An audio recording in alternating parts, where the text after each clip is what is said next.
tema número 17, la plaga número 6, la plaga de úlceras.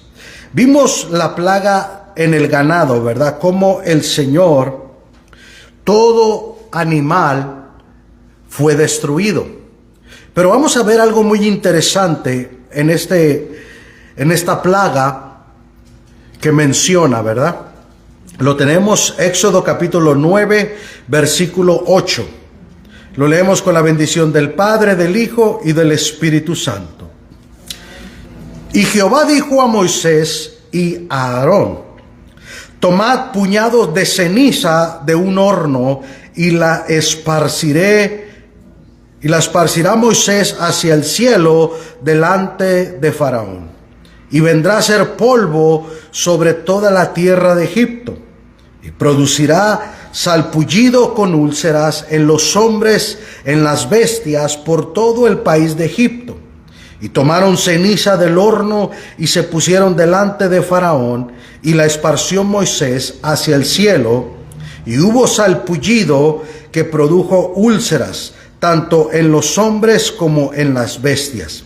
Y los hechiceros no podían estar delante de Moisés a causa del sarpullido, porque hubo sarpullido en los hechiceros y en todos los egipcios. Pero Jehová endureció el corazón de Faraón y no los oyó, como Jehová lo había dicho a Moisés. Puede tomar asiento. Vemos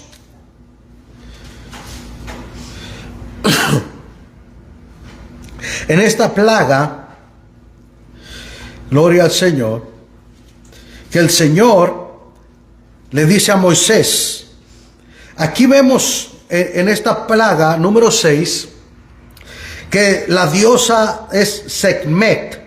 Sekhmet es la diosa egipcia de la guerra, de la destrucción y la sanación. Representaba a una mujer, la cabeza de cuerpo de mujer y cabeza de leona, ¿verdad? Esa era la imagen de esta diosa que representaba la sanidad. Era supuestamente la hija del dios Sol, Ra, que la enviaban o era enviada para castigar a la humanidad.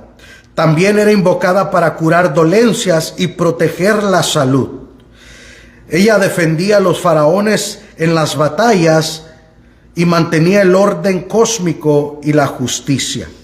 Ahora, esta plaga viene sin previo aviso.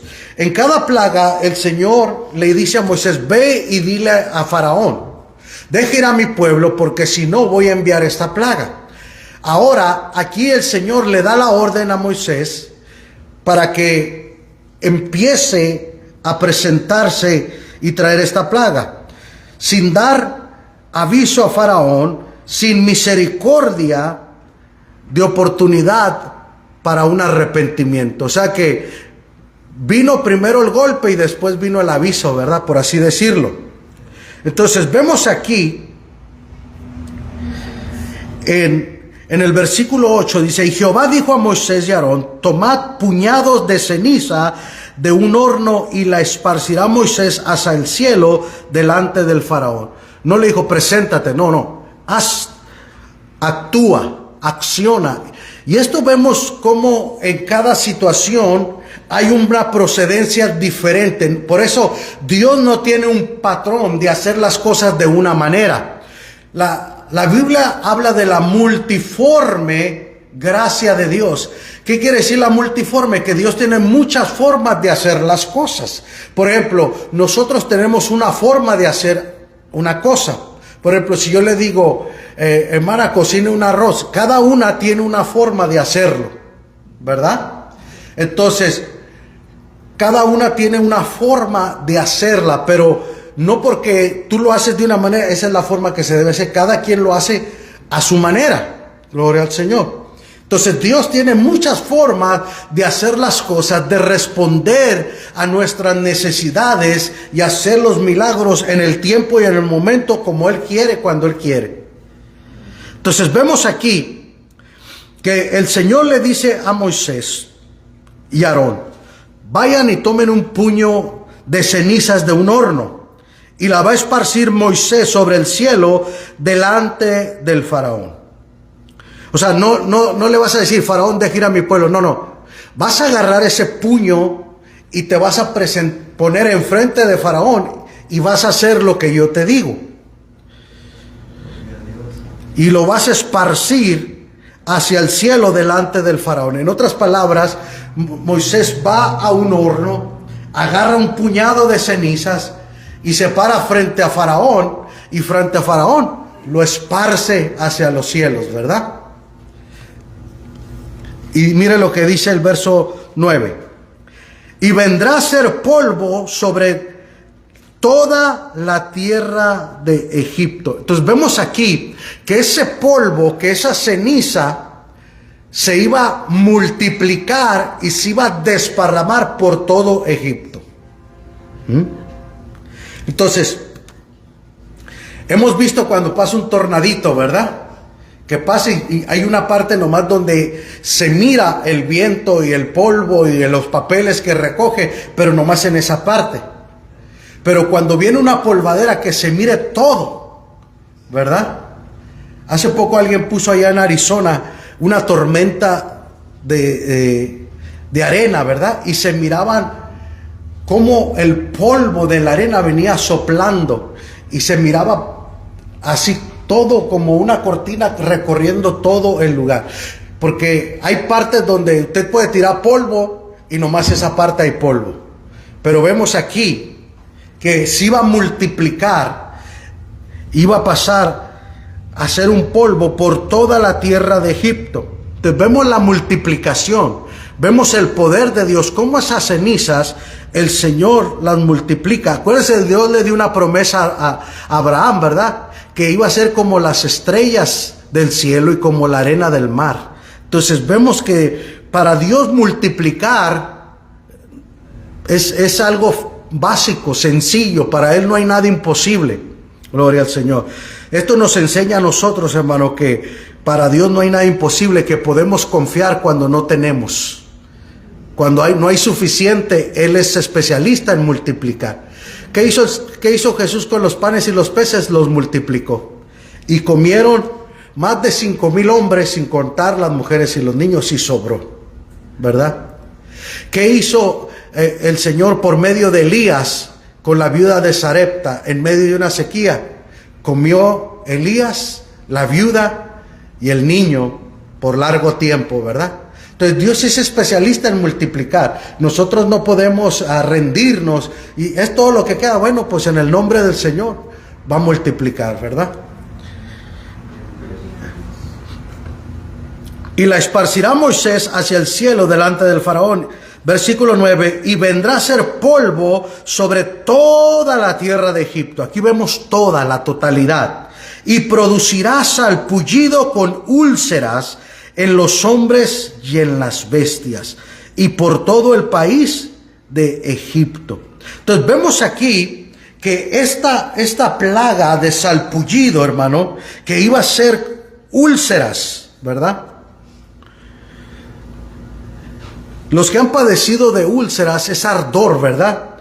La primera vez en la vida en los seres humanos que son atacados y puestas en peligro, la palabra hebrea para salpullido es quemar, o se deriva la palabra quemar. Salpullido del hebreo viene quemar, o sea, es algo que te está quemando por dentro, ¿verdad? Lleva la idea de una hinchazón dolorosa, inflamación en la piel. Es algo así parecido como la culebrilla o los chingos, ¿verdad? Me decía el hermano Armando cuando pasó por eso, dice, es algo que te está quemando por dentro, ¿verdad? Que te arde, que es algo insoportable. Yo me imagino que la úlceras es similar a eso, ¿verdad? A la descripción que el hermano me compartía. Gloria al Señor. Ahora, imagínese, hermano, ese sarpullido es una quemazón, una hinchazón por dentro con inflamación en la piel, que no te pueden ni tocar porque te arde, ¿verdad? Te duele. Ahora, mire lo que dice. Va a producir salpullido con úlceras. O sea, no solamente es el salpullido, es el ardor, sino las úlceras también.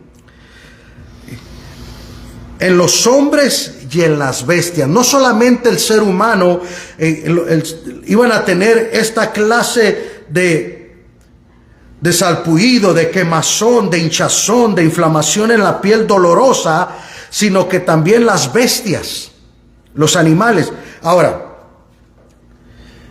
vemos la plaga de ganado y vemos la muerte de los animales, pero aquí dice ganado. Entonces quiere decir que Dios reservó un puñado de ganado, de bestias, para que no murieran.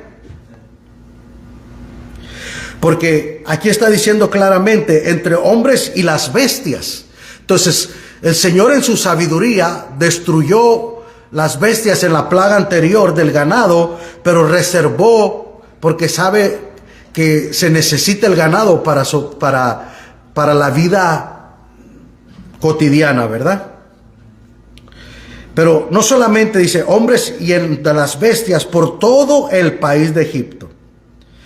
Y tomaron ceniza del horno y se pusieron delante de Faraón, y la esparció Moisés hacia el cielo, y hubo sarpullido que produjo úlceras tanto en los hombres como en las bestias. Entonces el Señor le dice a Moisés lo que va a suceder. Moisés obedece al Señor, actúa y ve el resultado de lo que está pasando. Versículo 11. Y los hechiceros no podían estar delante de Moisés a causa del sarpullido, porque hubo sarpullido en los hechiceros y en todos los egipcios.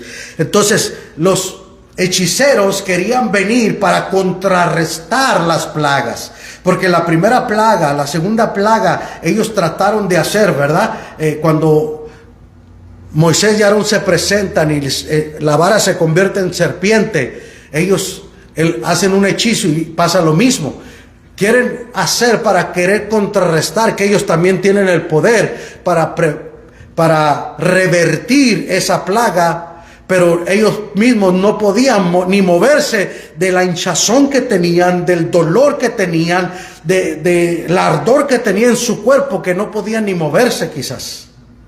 Imagínese todo su cuerpo lleno de sarpullido, de ronchas, de hinchazón, que no se puede mover uno, ¿verdad? ¿Dónde me rasco? ¿Con qué me rasco?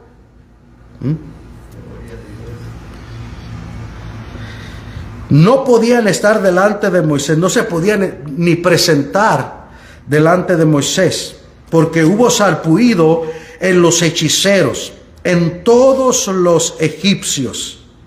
Pero Jehová endureció el corazón de Faraón y no los oyó, como Jehová lo había dicho a Moisés. Entonces vemos claramente que cuando el ser humano endurece su corazón, aquí vemos que Dios no tuvo misericordia porque no le dio oportunidad, porque Dios conoce que aunque le dé oportunidad, la gente que no quiere cambiar no va a cambiar. La gente que no quiere arrepentirse no se va a arrepentir. ¿Cuánto dicen gloria al Señor?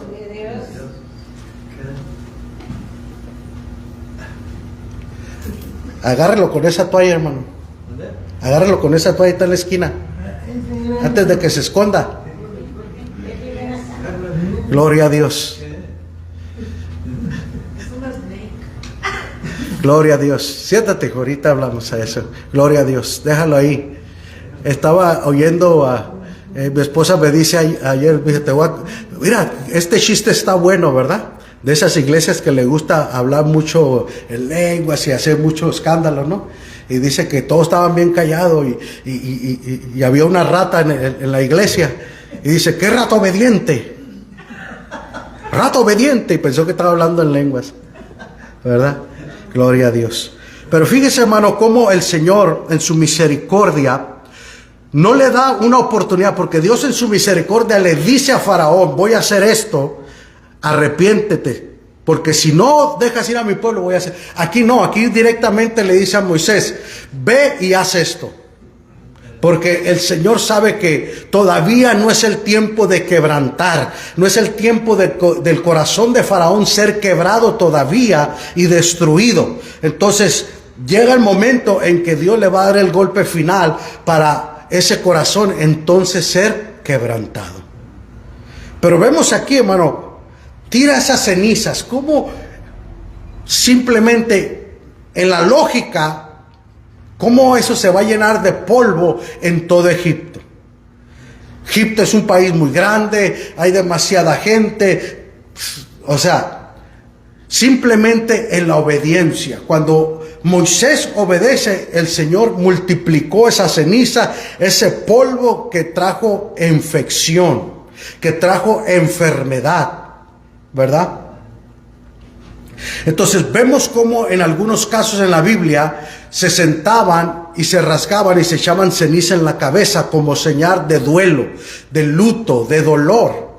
Aquí el Señor usa esa ceniza para traer sufrimiento y dolor, para que vengan y se arrepientan. Pero Faraón dice que se endureció más.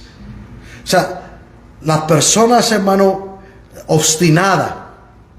Ahora por mis fuerzas, por mis pistolas no lo voy a hacer, ¿me entiende? Ya no entra la lógica, ya entra la ceguera, ya entra la obstinación, ya entra la terquedad, ¿verdad? Y hay personas, hermano, lamentablemente en este mundo que son así, ¿verdad? Que no quieren comprender y entender la situación y no dan su brazo a torcer. Como dice el proverbio popular, están viendo la tempestad y no se hincan, ¿verdad? Entonces, qué importante es reconocer, hermano. Pero mire, los hechiceros, que eran los achizincles, los instrumentos del faraón para contrarrestar todas estas, porque ellos creían que su Dios, el Dios de la protección, el Dios, aleluya, Sekhmet, que era también para proteger y curar las dolencias y la salud. Ellos querían traer esa diosa. Acuérdense, cada plaga estaba destruyendo un dios o una diosa de los egipcios. Y a veces, hermanos, Dios va destruyendo patrones, Dios va destruyendo ideologías que nosotros venimos trayendo desde nuestra infancia quizás, hermano, y los procesos Dios permite quebrar cosas para que nosotros aprendamos a confiar y a depender en Él. Porque muchas veces traemos cosas arraigadas, arrastrando de nuestro pasado, y no queremos renunciar a eso. Y en ocasiones Dios permite que todo eso vaya evolucionando y sea destruido para que pongamos nuestra fe. Es que, por ejemplo, creíamos en una cosa, hacíamos esto, que una manta, que esto, que el otro, y ¿me entiende? Promesas, no. Dios quiere que le obedezcamos, así de práctico, sencillo, ¿verdad? Dios no requiere tanto. Entonces vemos que mientras estos, hermanos, hechiceros querían traer a esta diosa Sekhmet, que traía protección, que traía sanidad, curación, hermano, aliviar el dolor, no pudieron hacer nada, no podían ni moverse ellos mismos. Quizás no podían ni invocarla del dolor y del sufrimiento que estaban atravesando los mismos hechiceros. O sea, no pudieron contrarrestar, porque era lo que querían ellos, contrarrestar, aleluya, esa clase de plaga.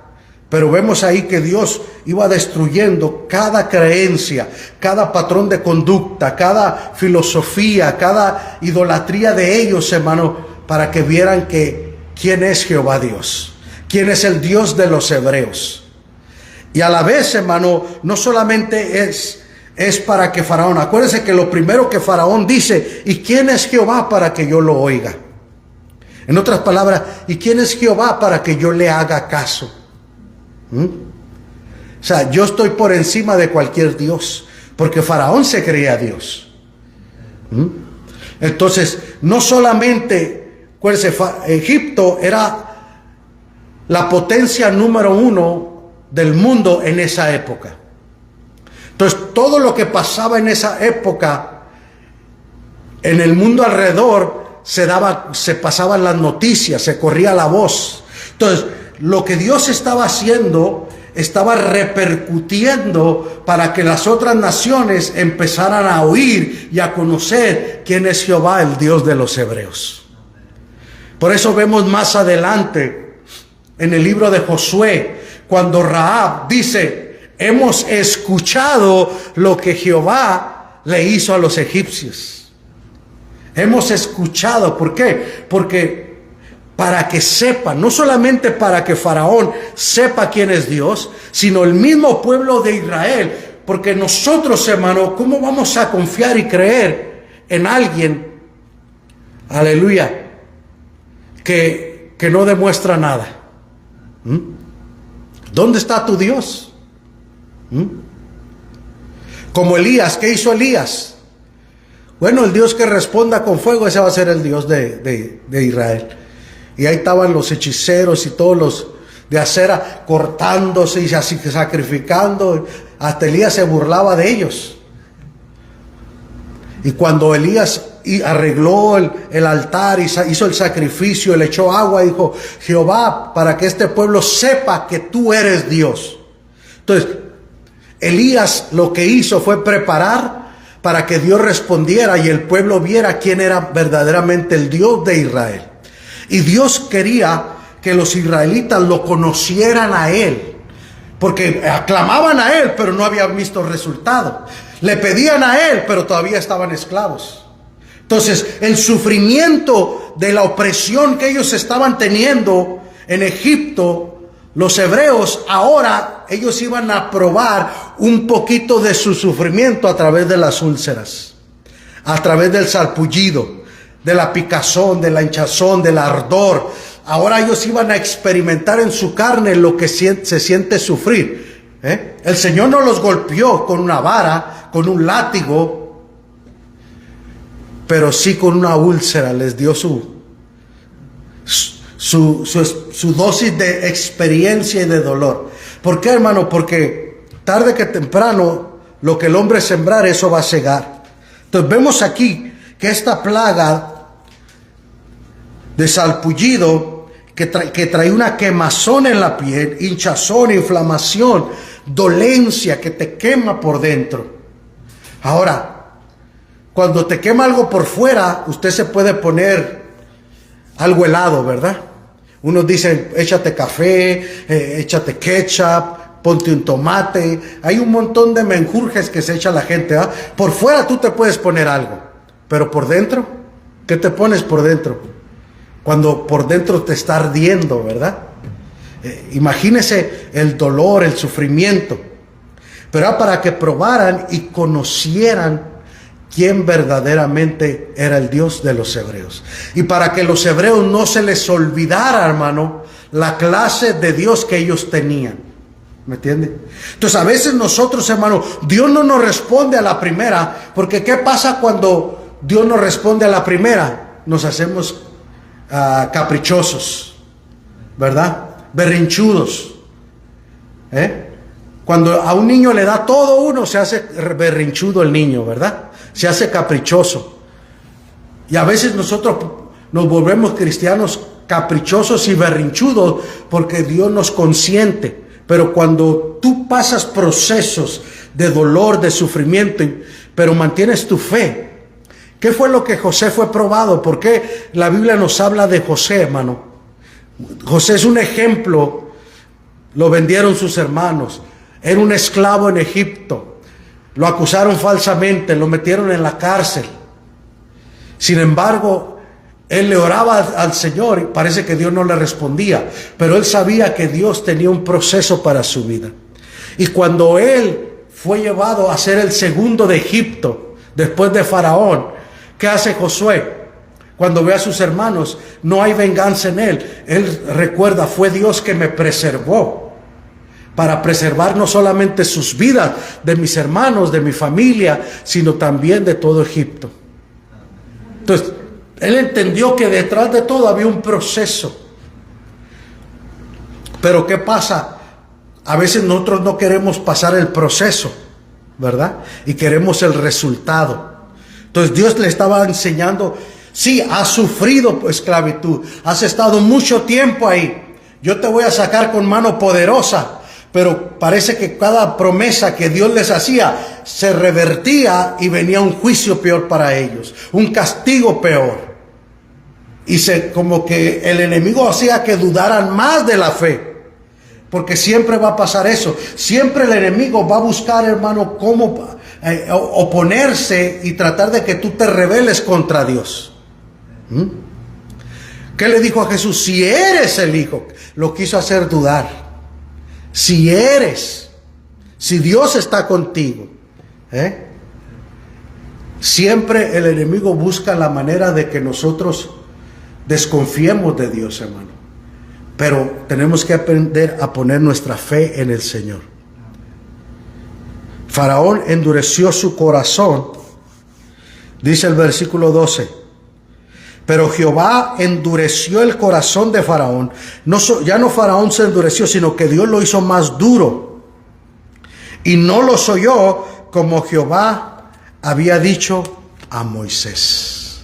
Entonces vemos aquí que esta plaga de sarpullido, de úlceras, de sufrimiento y de dolor, todos estaban esperando, no solamente las bestias, sino los hombres y mujeres y todas las familias. Imagínense, hermano, ya no es una plaga de piojos, ya no es una plaga de ranas, ya no es una plaga de ganado. No, ahora es una plaga donde cada egipcio experimentó sufrimiento y dolor. Simplemente, ¿por qué? Por rebelarse contra Dios. Padre, te damos gracias por esta palabra, Señor. Ayúdanos, Señor, a ver y entender que de la nada, de lo poquito, tú haces muchas cosas maravillosas, Señor. Danos oídos, Señor, para oír y corazón para retener. Te damos gracias en el nombre de Jesús.